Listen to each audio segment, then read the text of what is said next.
Di lidi itu kan konsepsinya kan lidi itu kalau dia satu patah. Ya. Ya kan? Nah, dia memang kan harus banyak. Sapu lidi ya. Sapu lidi. Bisa membersihkan, fungsinya jadi berubah Fungsinya ya. bisa membersihkan. Nah, bisa juga jadi pukul-pukul kalau bandel kan kira-kira gitu kan. Nah, Ya. jadi lidi itu lestari destinasi desa.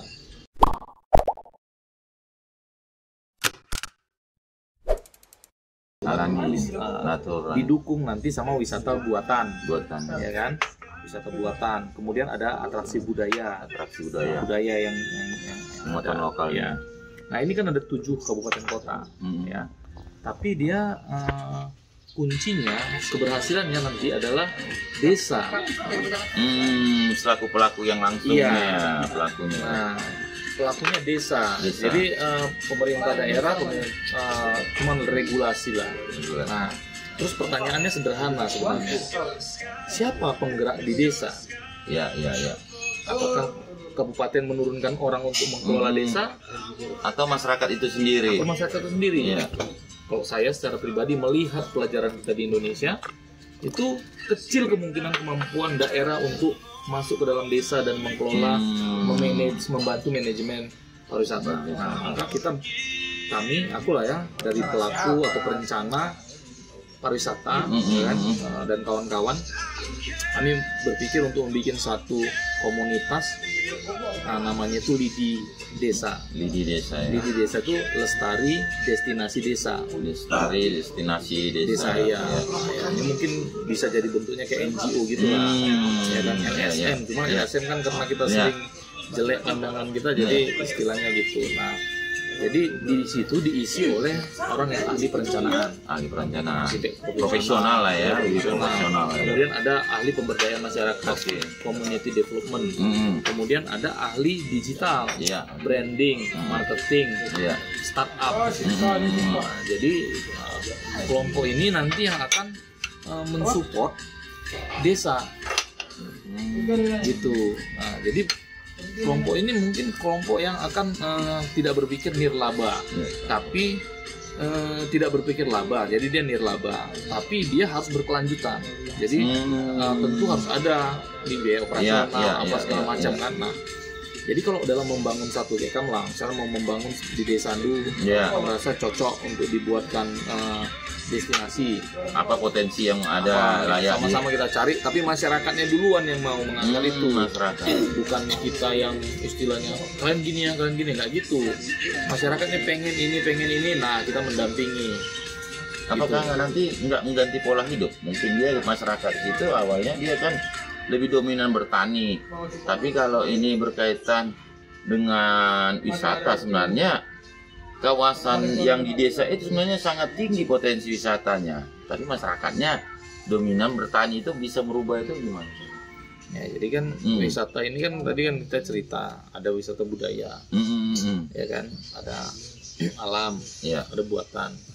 Kemudian bertani itu kan salah satu budaya, budaya pertanian yang bisa menjadi bagian dari wisata juga. Kalau wisata baik gitu kan, kayak misalnya orang kan nggak tahu tuh, misalnya kemiri lah contohnya. Kemiri itu, oh ini buah kemiri, oh ini buah kemiri. Kemudian dia dikeringkan, dipecahkan dan segala macam. Ya orang bisa saja jadi menjadi bagian yang diingatnya kan di desa itu. Oh ini kemiri gini, atau padi misalnya kan. Kalau kita aja yang melihat itu menjadi biasa-biasa karena memang kita ada di keseharian itu. Tapi kalau orang yang nggak tahu kan, tahu pun nggak dia gimana pohon kemiri, ada pohon kemiri begitu kan. Contoh kayak Kampung Ulos ya, mereka yang sebenarnya menenun di rumahnya, tapi karena di akomodir dan dilatih jadi suatu kawasan kampung tempat wisata ya.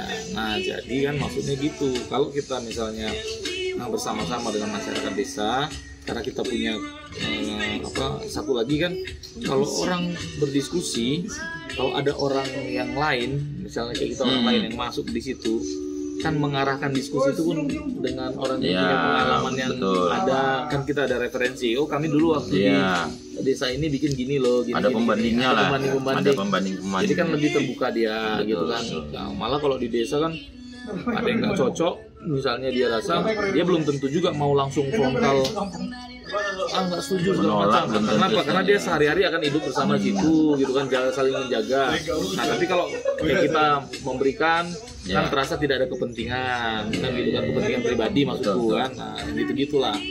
Nah jadi kalau misalnya desa itu bisa kami kemarin nih mau coba kasih masukan ke desa namanya Lumban Tapian. Lumban Tapian itu di sini Ambarita, kapal itu dermaga kapal, di sini Sialagan, diantaranya itu Lumban Tapian. Jadi nanti kita coba akan memberikan konsep menyatukan Sialagan dengan Ambarita dan kegiatan di Lumban Tapian. Master plan-nya kita coba nanti konsepkan, walaupun tidak bersifat konsultan di proyek, karena enggak, kita bikin aja sendiri gitu kan. Nah nanti baru kita cakapkan sama orang itu.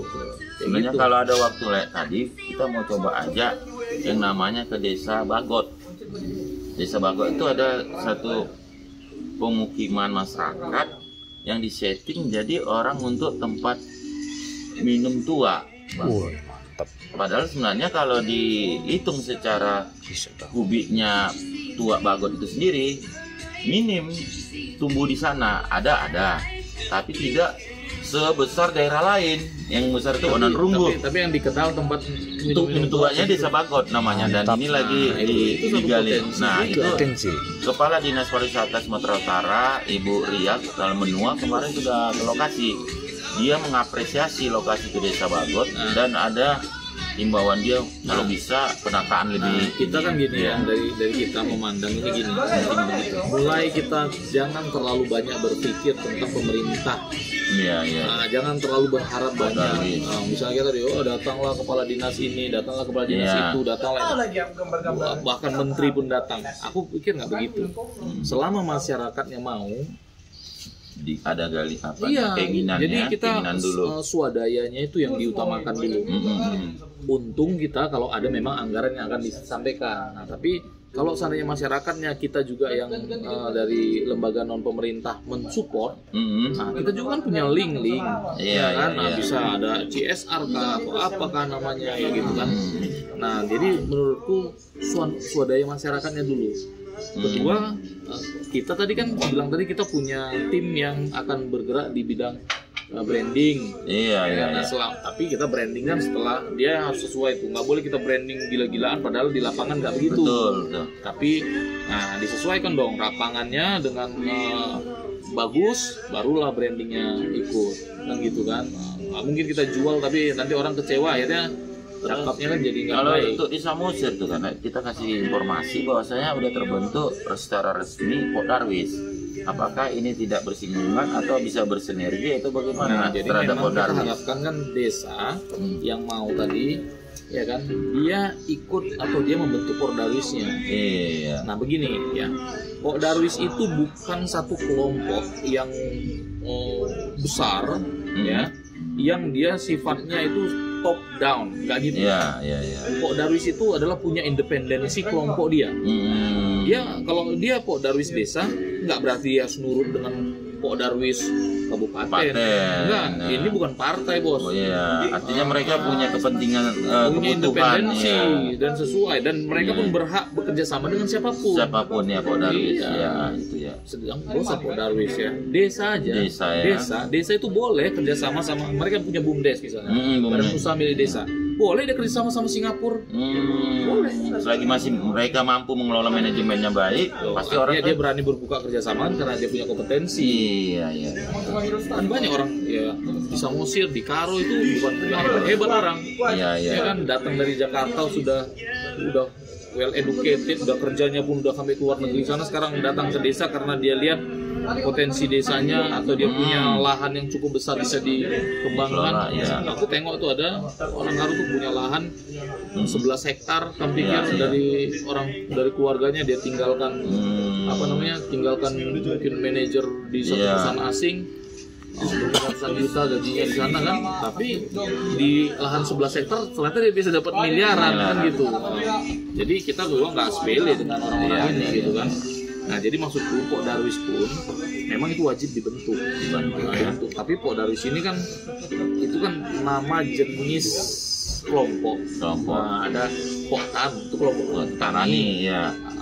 Terus ada Pok Darwis kelompok sadar wisata. Nah tapi kan dia punya nama masing-masing, nanti sendiri silakan mau kelompok apa namanya gitu. Di bawahnya ya Pok Darwis Desa Anu misalnya. Artinya Lidi juga berperan juga untuk memajukan potensi-potensi wisata yang ada ya gitu ya. Itulah peranan Lidi secara umum. Tujuannya. Jadi nanti kita punya orang nanti sama kayak gini hotel. Kamu punya gedung, ya kan? Tapi kan bisa kasih sama Aston. Nah nanti begitu dia manajemennya ikut masuk, jadi nanti tenaga-tenaganya bisa masyarakat setempat, tapi konsep dan manajemennya sudah banyak didesain oleh kelompok yang profesional. Nah itu yang saat ini kita nggak punya. Dan Lidi mau tampil untuk menunjukkan itu ya. Dan Lidi. Itu nanti seluruh pusatkan kita dulu 7 kabupaten yang di Kabupaten Toba ini jadi fokus. Kalau bisa nanti lebih besar lagi Sumatera Utara, gitu.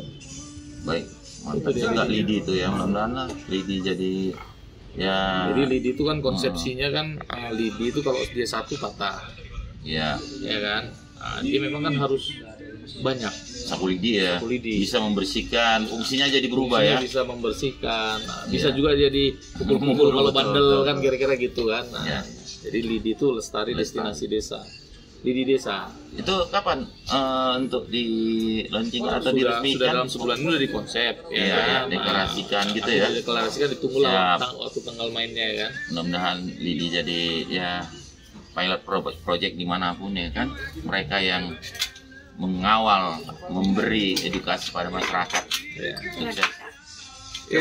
Itulah kira-kira ya kan. Oke, thank you. Salam Lidi.